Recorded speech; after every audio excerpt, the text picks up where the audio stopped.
एक बार की बात है, एक छोटे से गांव में जतिन और यश नामक दो दोस्त रहते थे। वे साथ में खेलते कूदते थे, कोई भी काम हो साथ में करते या कहीं आते जाते तो साथ में ही वे एक दूसरे के सहारे रहते थे।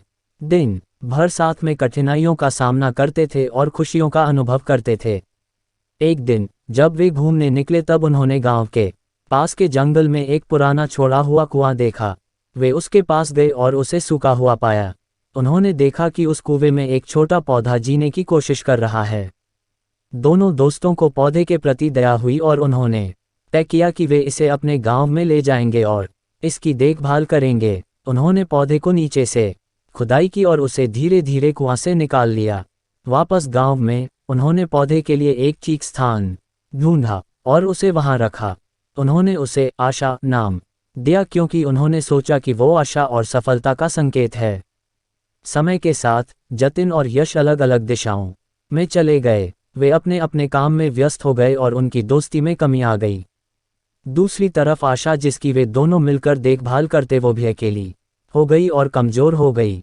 एक दिन जब यश गांव के पास से गुजर रहा था, उसने देखा कि आशा बहुत कमजोर हो गई है।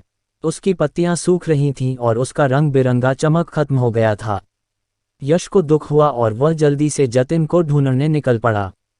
उन्होंने बातचीत की और मिलकर समस्या को हल करने का निर्णय लिया। उन्होंने पौधे को पानी दिया, उसे संरक्षित स्थान में रखा और उसकी सुरक्षा के लिए सारे उपाय किए। उसे बचाने का भरपूर प्रयास किया।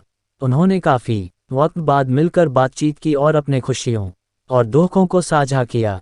उनके प्रयास से आशा को फिर से जीने की शक्ति मिली। उसकी पत्तियां फिर से उज्ज्वल हुईं और वह फिर से विकसित होने लगी। वह एक सुंदर वृक्ष बन गई और उसकी छाया और फूल लोगों को सुख और आनंद देते थे। इस वृक्ष ने समुदाय की एकजुटता और दोस्ती की महत्वपूर्णता को याद दिलाया।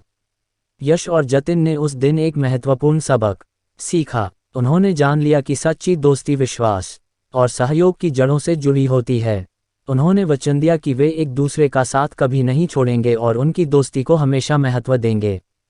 जब वे आशा की छांव में खड़े होते तो उन्हें ये यकीन होता है कि उनकी दोस्ती और उनका संघर्ष सब कुछ बहुत सुंदर और अनमोल है। दोस्तों, मैं जानता हूँ इस छोटी सी दोस्ती की कहानी को पढ़कर आपको अपना वह दोस्त याद आया होगा जिससे आप काफ़ी समय से नहीं मिले, किसी वजह से उसके टच में नहीं रह पा रहे हैं। तो चलो उससे मिलने की आज ही कोशिश शुरू करो। इस कहानी को उसके साथ शेयर करो ताकि उसके मन में भी यही ख्याल आए और आपकी दोस्ती को एक नया रूप, एक नई ताकत मिल जाए।